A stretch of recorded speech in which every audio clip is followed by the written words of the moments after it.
Yeah, I was that's so I have another word here, a couple of sentences here you used, Steve, that I loved. And you said people's, this might be a little bit saying a little bit about the window of tolerance. So Okay. people's responses are not over responses. Right. And just notice that, I'm going to share screen with you for a moment. Would that be okay? Yeah, yeah. Okay. So one of my favorite things is a whiteboard, of course. And so let's just do a little drawing here. And I'm not an artist, but I can show you that when we're born, we all the way through utero, actually, and for generations before us, we could actually bring all that into play. We have this thing that we're formulating called self. We hear that a lot. Where's your self? And when we have developmental trauma coming in, oftentimes we will develop another self. But this self we could call a survival self. And the reason this survival self comes into being is because we have a window of tolerance, so to speak. As long as I'm within this window of tolerance, which, I can show you, looks like this. It's kind of like, here's the window of tolerance. And when I get afraid or stressed, I come in and I have this thing called sympathetic arousal. And this is part of the fight and flight. I'm getting ready. Oh, something's happening. So I go outside the window, trying to protect, trying to protect, trying to keep you safe. And then we have this wonderful thing that comes in, and it's called a parasympathetic, and the parasympathetic matches it just like that. And it pulls it down, and we come back into regulation, which is everything in there. Everything's within the window. Everything's working. We're safe. It's always about safety. But what happens with developmental trauma is when we see this freeze coming in and we're looking at this freeze coming and we go, okay, the there goes the sympathetic, but the parasympathetic is so exhausted, it gets worn out rather quickly. So as it gets worn out, it begins to miss. It can't even connect where it's supposed to connect. It can't do the job that it is supposed to be doing. It can't do it. It's just going into freeze state. And then all of a sudden our window tolerance looks like one line because we are exhausted. There's so many freezes that exhaust. That's what comes in and creates this survival self over here. So let's move that over and we'll say, okay, so there's the window of tolerance and it's acting in the survival self, and it acts just like the regular self, except the cost of doing business is so much higher. And so here we look at it, we go, okay, so my sympathetic nervous system is threatened. I'm in some sort of threat. Sympathetic comes up just like it did in the other. And then we look at this and we go, okay, here comes the parasympathetic. And it has to match. But the way it matches here is that it has support. It has a very noticeable support. And that support that we're talking about is we're looking over here, we're going behaviors, addictions. It could be as simple as singing a song when you're going down the road. All of those things Yeah. come in and they support the parasympathetic so that it can line up, and it comes back down. And this is how we heal as we lower this experience and we bring it more into regulation, that great word regulation. We bring it in and we look more like this, and we're within, then these items over here begin to disappear. Yeah. So the supports are needed. And Yeah. it's beautiful just right now that I think that you call them supports, because of course my clients would be shamed of all those behaviors, of many of those behaviors. Well, yeah, Gerardine, they've been shamed for all their life.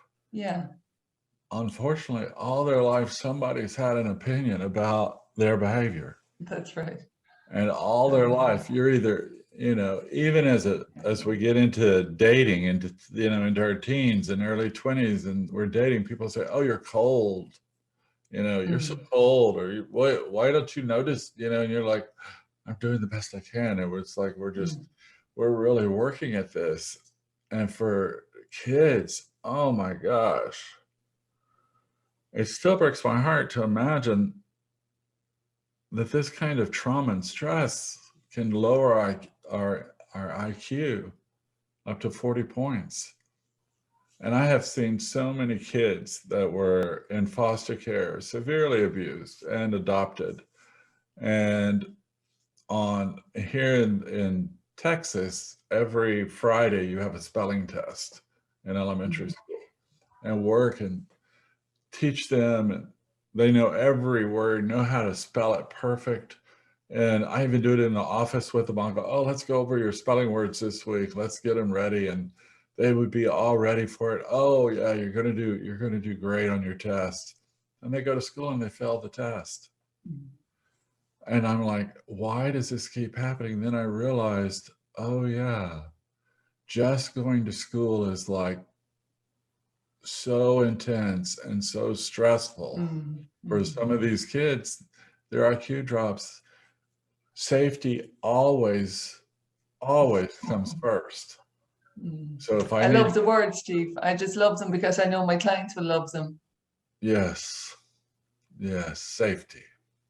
And that what they're doing is what they're struggling with is because there's so much stress there, and that it's not that there's something wrong with them.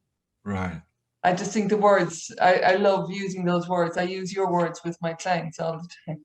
Yeah, thank you. I say, Yeah, gentle words are so much better yeah, than yeah, understanding words. yeah, yeah. Yeah. Um, I, I,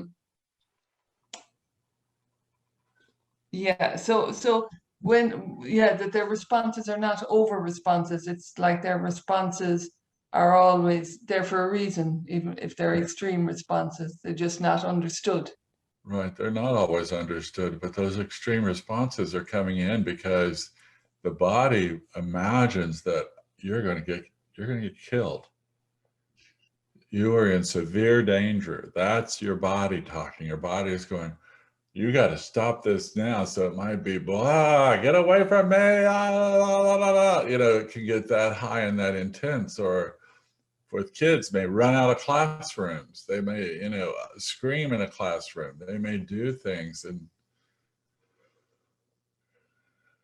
we just want to stay safe.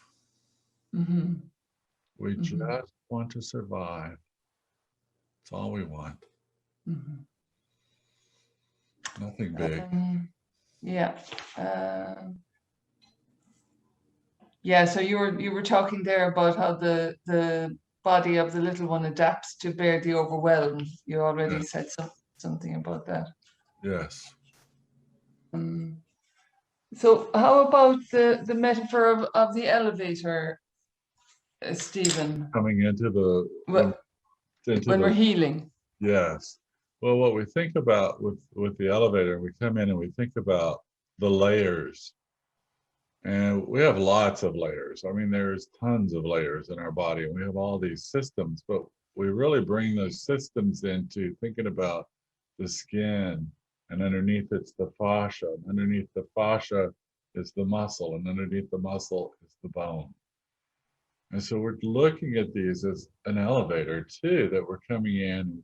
We may be using an elevator to drop down to each one of these layers.